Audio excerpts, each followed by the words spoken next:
Atisha Manalo lalapag sa Thailand para sa pasabog na event.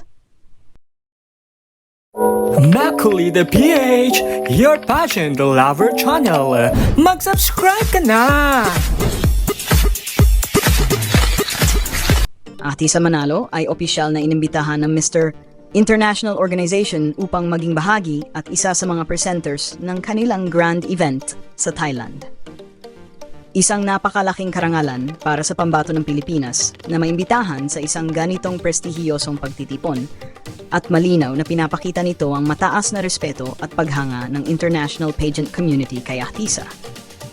Hindi pa ito ang laban niya para sa Miss Universe 2025, ngunit masasabi natin na isa na itong napakalaking wow factor para sa kanya. Bakit? Sapagkat alam naman natin na sa bansang Thailand rin gaganapin ang Miss Universe 2025, ang inaabangang kompetisyon kung saan si Atisa ang magre-representa ng Pilipinas. Kaya't ang kanyang presensya bilang presenter sa event ng Mr. International ay nagsisilbing rehearsal at pagpapakilala na rin sa Thai audience, pati na rin sa global pageant fans. Isipin mo, bago pa man magsimula ang Miss Universe journey niya, nabibigyan na siya ng pagkakataon na makilala ng host country at maipakita ang kanyang grace, beauty, at charisma sa entablado. Isa itong napakalaking advantage at dagdag exposure na tiyak na makatutulong sa kanyang kampanya para sa corona.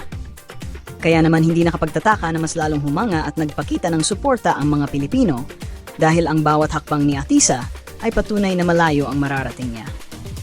Sa imbitasyong ito, pinatunayan lamang na love hindi lang ng Pilipinas, kundi maging ng buong international community si Atisa Manalo.